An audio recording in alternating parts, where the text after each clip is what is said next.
सिर्फ बैठ जाइए ताकि आप इत्मीनान से सुने।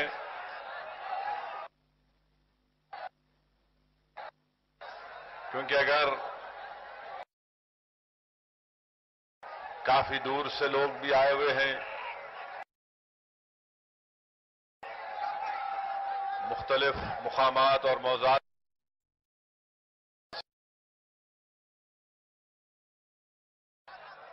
कि आप लोग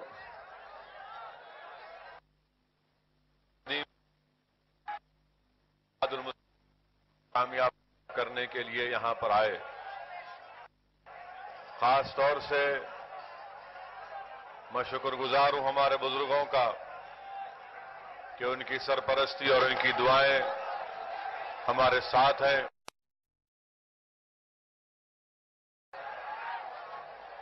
मैं शुक्रगुजार हूं हमारे नौजवानों का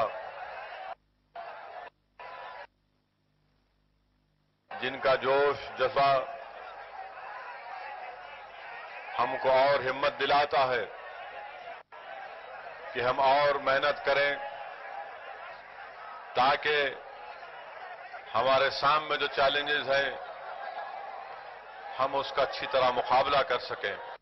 अज़ीज़ान मिल्लत, आप लोग थोड़ा बैठ जाइए भाई, थोड़ा बैठ जाइए। बैठ जाइए या ठहरिए? ठहरिए ठहरिए, जरा बैठ जाइए थोड़ी देर के लिए इत्मीनान के साथ, या बैठिए या ठहरिए। आप जब तक नहीं बैठेंगे मैं अपनी बात का आगाज नहीं करूंगा। बैठिए आप।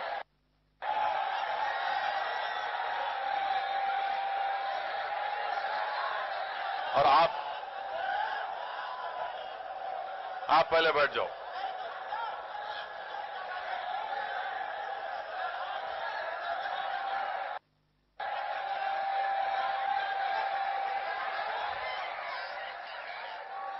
बैठिए बैठिए, आराम से बैठिए।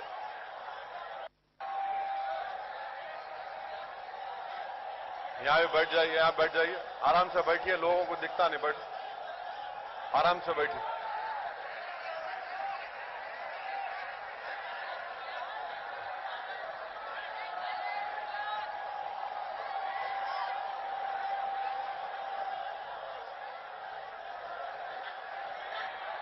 बैठो, बैठ बैठ।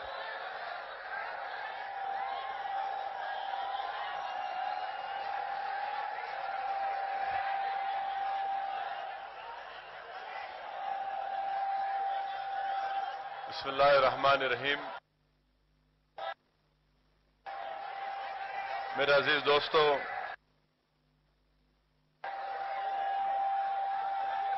मैंने आपको बैठने के लिए कहा, मगर इसका यह मतलब नहीं है कि हमेशा के लिए बैठ जाना। इसका मतलब यह है कि जलसे में बैठना है और आने वाले दिनों में जब असेंबली और पार्लियामेंट के इलेक्शन होंगे तो उसमें आप खड़े होकर अपने दुश्मनों को हमेशा के लिए घर में बिठाना। और ये बेहद जरूरी है कि आप मेरी बात सुने। चाह रहा हूं, जो पैगाम आपको देना चाह रहा हूं, ताकि जब आप इस जलसेगाह से उठकर जाएंगे तो मैं ये चाहता हूं कि आप एक नई सोच और फिक्र लेकर उठे यहां से। और ये जलसा बोधन में मजलिस इत्तेहादुल मुस्लिमीन की एक नई बॉडी तश्कील दी गई। तकरीबन तमाम वार्ड्स में रुकनियत साजी की गई, इंतखाबात हुए और आपने अपने पसंद के सदर मोतमदीन का इंतखाब किया। मैं इसके लिए भी आपका शुक्रगुजार हूं। और एक बहुत अच्छा और मुस्बित पहलू उसमें यह निकला कि कई नौजवान, कई नए चेहरे सामने आए। इस जिम्मेदारी को उठाने के लिए मैं नौजवानों का भी शुक्रिया अदा करता हूं और मेरी अल्लाह सुब्हानहू तआला से दुआ है कि अल्लाह सुब्हानहू तआला जो यहां पर बोधन में मजलिस इत्तेहादुल मुस्लिमीन की जो नई शाख तश्कील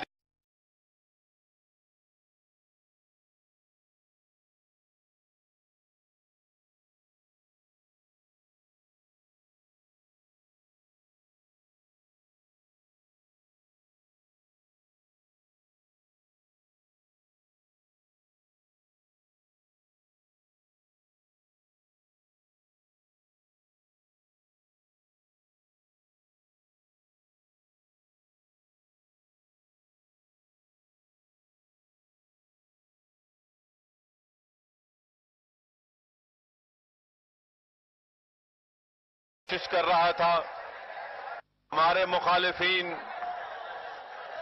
मुझे तनकीद का निशाना बना रहे थे कि देखो मजलिस इत्तेहादुल मुस्लिमीन खामखा एक बहू बना रही है, मजलिस इत्तेहादुल मुस्लिमीन डरा रही है। मजलिस इत्तेहादुल मुस्लिमीन जब किसी चीज के बारे में बात करती है, मजलिस इत्तेहादुल मुस्लिमीन जब मुस्तकबिल में होने वाली तब्दीलियों का जिक्र करती है तो इसका कि मजलिस डरा रही है, बल्कि एक जिम्मेदार सियासी जमात का काम यह होता है, वो ये होता है कि आने वाली तब्दीलियों का आज जो ये 4 रियासत के असेंबली के इलेक्शन हुए, क्या नतीजा निकला, उस पर हम तमाम को सोचने की जरूरत है। मैं हमारे मुखालिफिन से भी कहना चाहूंगा कि वो भी देखें और समझें। सिर्फ मजलिस तुम्हारी जिंदगी का मकसद हो सकता है और मैं तुमको इस बारे में क्योंकि मुझे पूरा यकीन है अल्लाह सुब्हानहू तआला की जात पर, मुझे यकीन है मेरी जमात के रुफ़क़ा की सोच पर, उनकी मेहनत पर, और हमने हमेशा हर वक्त में हर नाते अपने मुखालिफिन को अल्लाह के फजल और करम से शिकस्त दी। मगर आज जो हमारे मुल्क में हालात पैदा हो रहे हैं मेरे अजीज दोस्तों, मेरे नौजवानों, इसके ताल्लुक से आपको सोचना पड़ेगा। इसके ताल्लुक से हम तमाम को मिलकर एक मजबूत फैसला लेना और हम तमाम को उस फैसले का पाबंद होना पड़ेगा। ये 4 रियासत के इलेक्शन के नतीजे आए जिसमें हम क्या देखते हैं कि कांग्रेस नाकाम साबित हुई बीजेपी को रोकने से। राजस्थान उनके हाथ से गया, दिल्ली उनके हाथ से गया, मध्य प्रदेश छत्तीसगढ़ को हासिल नहीं कर सके।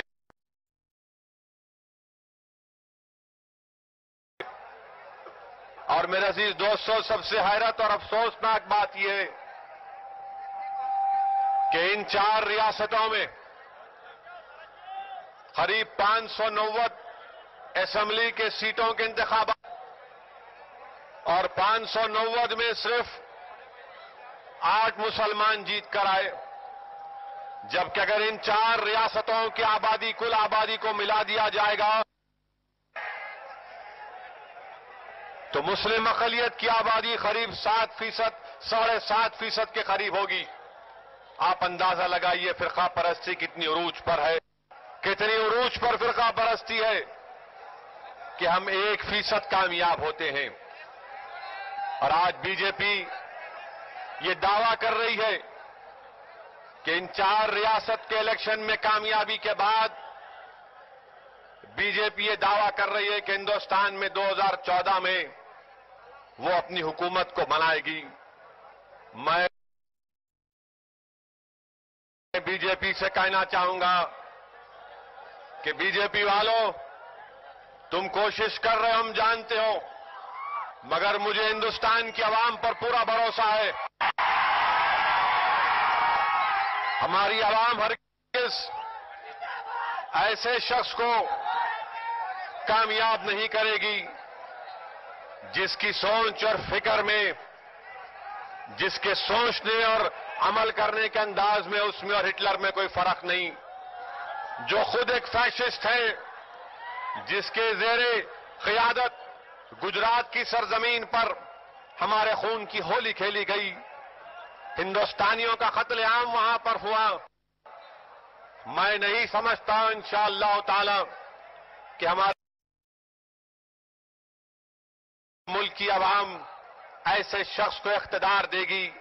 वज़ारत उस्मा का ओहदा हिंदुस्तान का एक बावकार ओहदा है। अगर इस बावकार ओहदे पर, इस कुर्सी पर बंद कर ली जिसने साजिश सचाई ताकि वहां पर हमको खत्म किया जा सके, अजीजान मिल्लत, ऐसे हालात में बहुत जरूरी है कि हम मुत्तहिद रहें। 4 रियासत के इलेक्शन में कामयाबी के बाद बीजेपी और आरएसएस ख्वाब देख रही है कि दोबारा हम दिल्ली में हुकूमत बनाएंगे, मगर अल्लाह का कि दिल्ली का ख्वाब तो ख्वाब ही रहा। दिल्ली के उनके ख्वाब में कोई एक और निकल कर आ गया और वहां पर इनको, कम से कम उनको वहां पर अब तक तो नाकामी हुई। मेरे दोस्तों, मेरे भाई, ये वक्त सिर्फ जज्बाती नारों का नहीं है। ये वक्त और हालात हमको पुकार पुकार कर कह रहे हैं कि आपको और हमको मुनज़्ज़म होना पड़ेगा, मुत्तहिद होना पड़ेगा, ताकि ये आरएसएस की साजिश को हम उनको उसमें नाकाम कर सकें। ये कौन लोग हैं?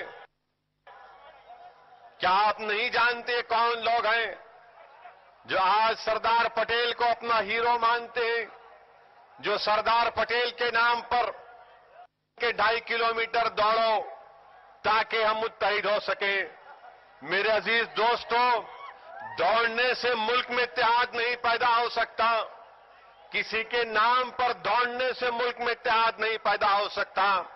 मुल्क में अगर इत्तेहाद पैदा करना है, मुल्क को अगर मजबूत रखना है, मुल्क को और मजबूती की तरफ लेकर जाना है, मुल्क में अगर तरक्की करवाना चाहते हैं, तो हमारा मुल्क हिंदुस्तान उस वक्त और तरक्की करेगा, उस वक्त और मुत्तहिद रहेगा जब इस मुल्क में बसने वाली अक़लियतें ये पुकार कर कहे कि हां, आज मेरी जान और माल और मेरे मजहबी इबादत खतरा नहीं है, आज हमारी इबादत गाहों को खतरा है, आज हमारी शनाख्त को खतरा है, आज हमारी शरीयत को खतरा है। किन से खतरा है? इन लोगों से खतरा है जिनका एक प्रोग्राम है। क्या प्रोग्राम है इनका? इनका प्रोग्राम यह है कि तमाम के तमाम हिंदुस्तान की रूह, हमारा मुल्क जिस चीज पर कायम किया गया, जिसका किया गया कि हिंदुस्तान की रूह सेकुलरिज्म है, अगर इस मुल्क से इस रूह को निकाल दिया जाएगा तो इस मुल्क में कोई जान नहीं रहेगी। अगर इस मुल्क को इन लोगों से बचाना है, इन जानवरों से बचाने का है, तो याद रखो इस मुल्क को सेकुलर रखना पड़ेगा, और तभी जाकर ये मुल्क तरक्की करेगा। अगर हिंदुस्तान में सेकुलरिज्म खत्म होगा और अगर हिंदुस्तान को हिंदुत्व के तौर पर यहां पर उस आइडियोलॉजी को लागू किया जाएगा, तो मैं समझता हूं कि जिस मुल्क की आजादी के लिए जिन हमारे अजीम कायदीन ने अपने जान के नजराने पेश किए, यकीनन उनकी रूहों को तकलीफ होगी, उनकी कुर्बानी रायगा जाएगी।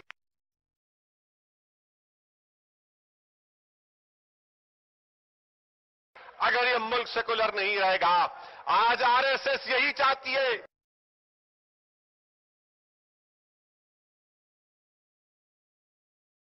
कि हिंदुस्तान में सेकुलरिज्म का खात्मा कर दिया जाए, क्यों आखिर आरएसएस सरदार पटेल के नाम पर स्टैचू बनाना चाहती है गुजरात में?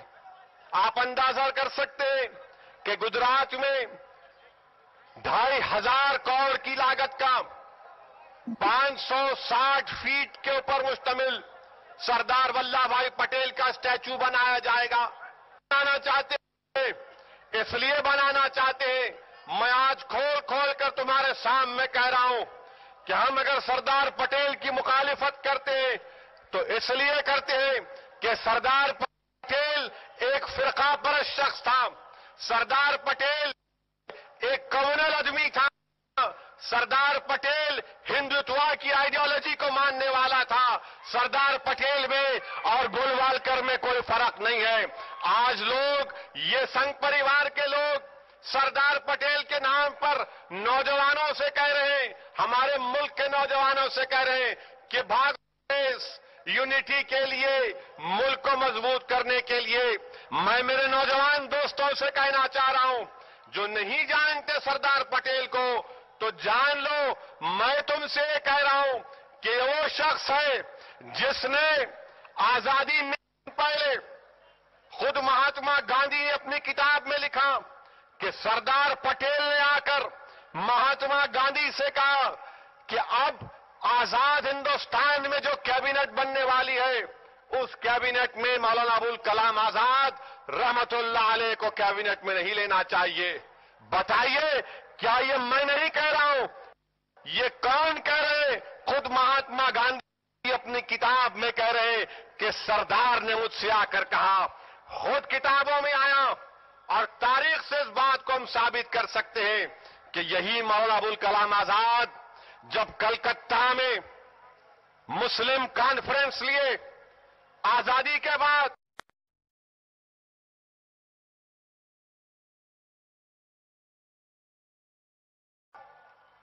और मुसलमानों से अपील की कि मुस्लिम लीग को भूल जाओ, हम कश्मीर के बारे में कहेंगे तो हम वफादार हैं। ये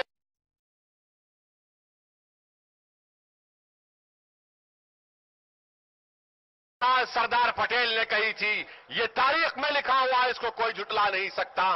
और जो लोग आज सरदार पटेल के बारे में कह रहे हैं, अरे कांग्रेसियों, मैं तुमको चैलेंज कर रहा हूं, क्या जब पंडित नेहरू बैरूनी सफर पर गए तो क्या यही सरदार पटेल ने कांग्रेस की वर्किंग कमेटी में एक रेजोल्यूशन पास कराया और ये कहा कि आरएसएस और हिंदू महासभा के लोग कांग्रेस के मेंबर बन सकते हैं? क्या ये सरदार पटेल ने नहीं किया? क्या सरदार पटेल ने अपनी किताब में नहीं लिखा कि आरएसएस गलत तंजीम नहीं है, डंडा फिराते हम इनको समझा सकते हैं? बताओ, क्या ये आज वो लोग हिंदुस्तान के मासूम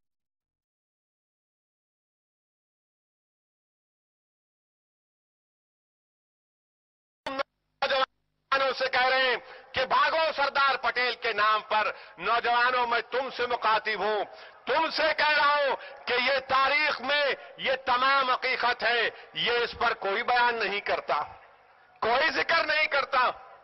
और आज ये संघ परिवार के लोग कि श्यामा प्रसाद मुखर्जी जब कश्मीर गए तो वहां पर उनका इंतकाल हुआ तो आरएसएस के लोग बोलते, क्या बोलते आरएसएस के लोग, कि शेख अब्दुल मरहूम ने श्यामा प्रसाद को मरवा दिया।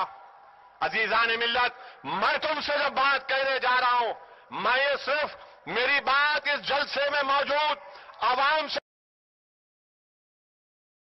नहीं कर रहा हूं, बल्कि मैं हिंदुस्तान के पूरे नौजवानों से मुखातिब होकर कह रहा हूं जो दौड़ना चाहते हैं। मैं तुमसे मुखातिब हूं, मैं उन लोगों से मुखातिब हूं जो महात्मा गांधी से मोहब्बत करते, मैं उनसे मुखातिब हूं जो हिंदुस्तान के सेकुलरिज्म, मैं उनसे मुखातिब हूं जो हिंदुस्तान को मजबूत देखना चाहते, मैं उनसे मुखातिब हूं जो हिंदुस्तान को सुपर पावर बनाना चाहते। मैं उन लोगों से कह रहा हूं कि महात्मा गांधी के कत्ल से 20 दिन पहले महात्मा गांधी की एक सभा में बम फेंका गया था। कौन था वो? कौन होम मिनिस्टर था? बम फेंके गए महात्मा गांधी के सामने। अगर उसकी इंक्वायरी सही की जाती तो शख्स ने कहा कि हां मैं नाथूराम गोडसे से मिलकर आया था, उसके बाद मैंने महात्मा गांधी के उस सभा में, उस जलसे में बम फेंका। 20 दिन का टाइम था, कोई तहकीकात नहीं की गई। और ये मैं नहीं कह रहा हूं, महात्मा गांधी के कत्ल के बाद जो इंक्वायरी कमीशन बनाई गई थी, उस इंक्वायरी कमीशन ने कहा अगर सही तहकीकात की जाती तो महात्मा गांधी के कत्ल को रोक सकते थे। और 10 दिन उसके बाद क्या हुआ, नाथूराम गोडसे आया। ये नाथूराम गोडसे, ये वीर सावरकर, ये गोडसे के साथ जो लोग थे, कौन लोग थे? ये तमाम के तमाम आरएसएस की आइडियोलॉजी से मुतासिर थे। क्या ये नहीं थे लोग? पढ़ो जाकर महात्मा गांधी के इंक्वायरी का, महात्मा गांधी के कत्ल का ट्रायल पढ़ो। महात्मा गांधी के कत्ल को रोक सकते थे, मगर होम मिनिस्टर कौन थे? यही सरदार साहब थे। महात्मा गांधी के कत्ल को तुम नहीं रोक सके, बापू को तहफ़्फ़ुज़ नहीं दे सके।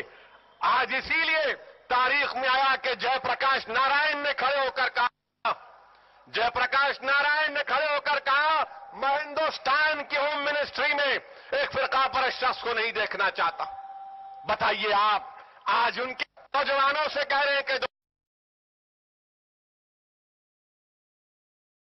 नौजवानों तुम दौड़ नहीं रहे हो, तुम उसकी तरफ दौड़ रहे हो, तुम मुल्क को तबाह करने के लिए दौड़ रहे हो, तुम मुल्क के सेकुलरिज्म को खत्म करने के लिए दौड़ रहे हो। मैं नौजवानों तुमसे कह रहा हूं कि अपने बढ़ते हुए कदमों को रोक लो। तुम नहीं जानते ये आरएसएस, ये संघ परिवार, ये कौन लोग हैं, ये क्या करने जा रहे हैं। ये हिंदुस्तान के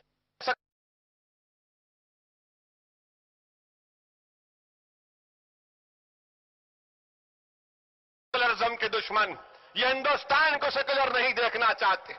ये हिंदुस्तान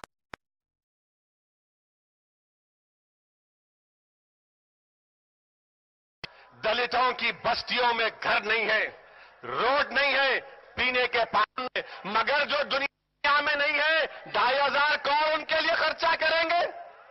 किसका पैसा?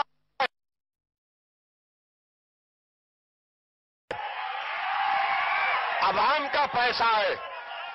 2,500 करोड़ रुपये से बनाएंगे। और वही हमारी बहन मायावती उत्तर प्रदेश में अंबेडकर का स्टैच्यू बनाया। मायावती ने उत्तर प्रदेश में कांशीराम का स्टैच्यू बनाया, ज्योतिराम फूले का स्टैच्यू बनाया, तो संघ परिवार लगी। और आरएसएस ने कहा कि कैसा बना दिया मायावती ने। आरएसएस को तकलीफ हुई कि कैसे अंबेडकर का स्टैच्यू बन गया।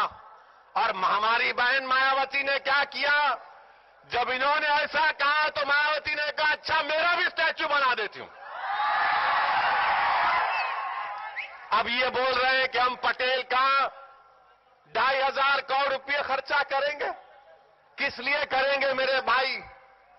2,500 करोड़ रुपये क्या किसी के गरीब के घरों बनाने इस्तेमाल नहीं किया जा सकता? मगर नौजवानों को भटकाया जा रहा है। इसलिए मेरे अजीज दोस्तों, मेरे नौजवानों में आपसे कह रहा हूं कि होशियार रहिए। ये संघ परिवार, ये आरएसएस अपनी तमाम साजिश को, अपने तमाम मंसूबों में कामयाब होने की कोशिश कर रहे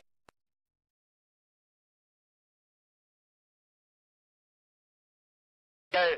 और ये बोलते क्या बोलते कि सब तो झूठ है। तारीख में बात साबित नहीं होती। तारीख में बात साबित होती है कि मेनन ने और लॉर्ड माउंटबेटन ने हिंदुस्तान में 565, हमारे मुल्क में आजादी के बाद उससे पहले 565 रियासतें थीं, उन तमाम को जोड़ने का काम इन दोनों ने किया। आपने क्या कहा माउंटबेटन से, वो भी तारीख में जुमला है। अजीज दोस्तों, मेरे नौजवानों, पहचानो इन लोगों को, पहचानो इन लोगों को। ये वो लोग हैं जो हिंदुस्तान के सेकुलरिज्म को खत्म करना चाहते हैं। 2014 का असेंबली और पार्लियामेंट का इलेक्शन पूरे मुल्क की आवाम को फैसला करना पड़ेगा। मैं किसी सियासी पार्टी की तारीफ की बात नहीं कर रहा हूं। मैं तुमसे सिर्फ यही कह रहा हूं मेरे अजीज दोस्तों, मेरे भाई, मैं आपसे सिर्फ इतना ही कह रहा हूं कि फिरका परस्त तंजीमों को कामयाब होने मत दो। इनको कामयाब होने हरगिज मत दो। ये वो लोग हैं जो बाबरी मस्जिद की जगह पर अपनी कुछ और चीज को, मंदिर को तामीर करना चाहते। कोर्ट का जजमेंट है, हम मानते, मगर सुप्रीम कोर्ट में चल रहा है, सुप्रीम कोर्ट में चल रहा है और 4 रियासत में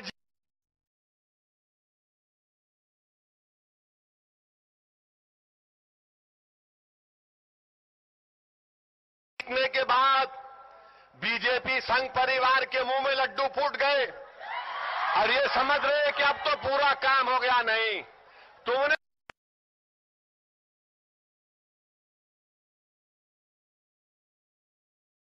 कांग्रेस को जरूर हराया, तुमने कांग्रेस को हराया।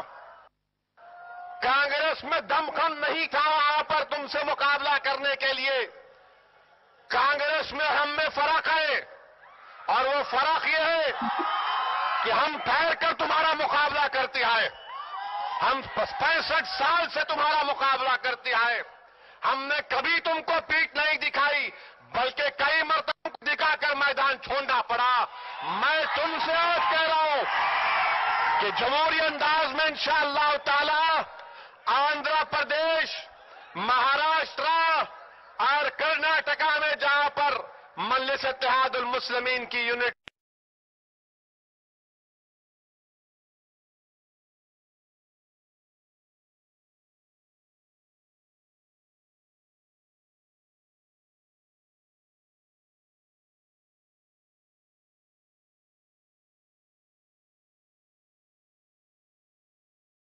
इंशाअल्लाह ताला कोशिश कर लो। मैं तो चाहूं अगर आरएसएस में दम है तो हैदराबाद में आकर हमसे मुकाबला करे। हम तुमको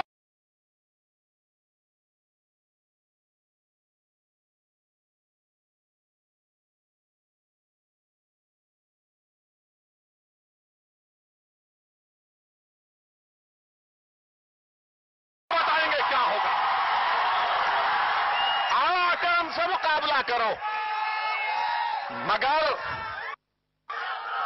मेरे भाई, मेरे नौजवान साथियों, ये हमसे मुकाबला नहीं करेंगे, ये हमसे मुकाबला नहीं कर सकते।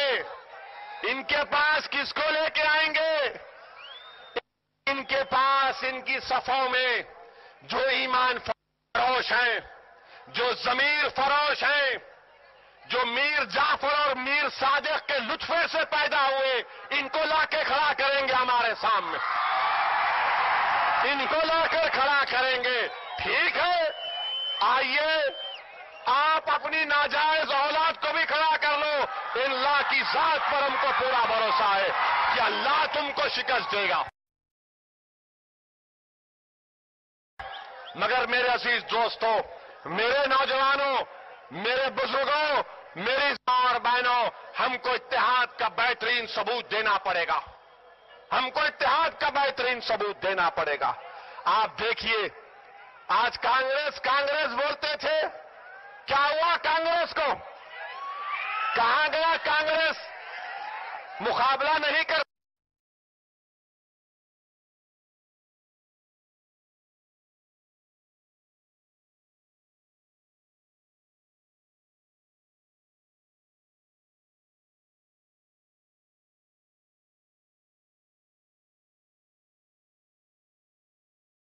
कांग्रेसी को आप देखो, ऐसा बात करता हूं उन्हें कि उससे ज्यादा अक्लमंद कोई नहीं है। हर कांग्रेसी को आप बात करके देखो,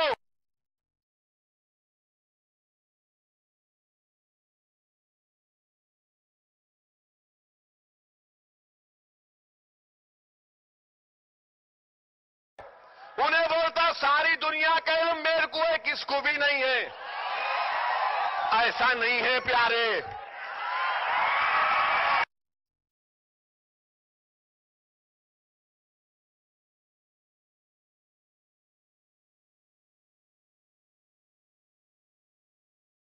वक्त बदल चुका, हालात बदल चुके, ये मुल्क में एक नई तब्दीली आई है।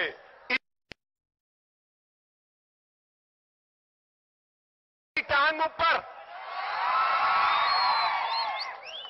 अरे कभी तो इकरार करो,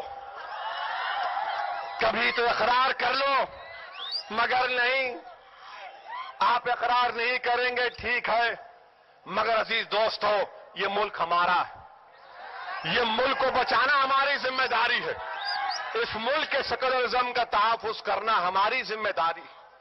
आप बताइए, लोग हमको फिरका परस्त बोलते, लोग बोलते हैं कि ये लोग भड़काऊ भाषण करते, लोग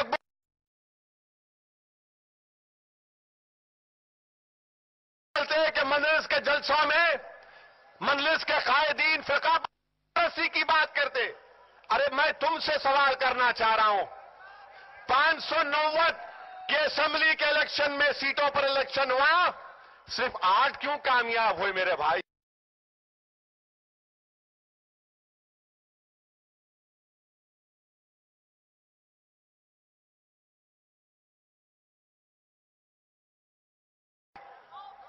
सिर्फ 8 क्यों कामयाब हुए?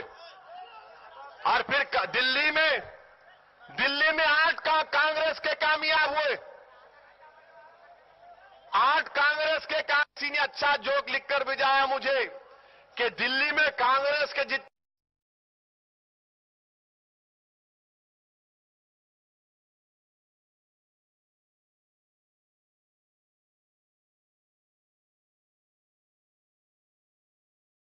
कामयाब हुए कि इनोवा गाड़ी में पूरे बैठ सकते, 8 कामयाब हुए, 8 में 4 मुसलमान। अब बताओ कौन वफादार और किसने धोखा दिया? अरे कांग्रेसियों, हमने तुमको वोट दिया, तुम्हारे लिए नहीं दिया, सेकुलरिज्म के नाम पर दिया।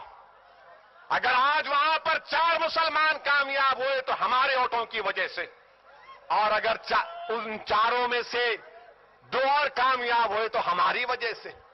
और जो बीजेपी के जितने लोग जीते, जो हरियाणा का बॉर्डर लगता, पूरे के पूरे जाट लोग बीजेपी को वोट दे दिए।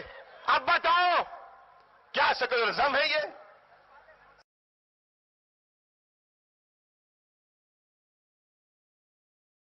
चाहिए और हमारा वोट ऐसा पड़े कि सेकुलर वोट एक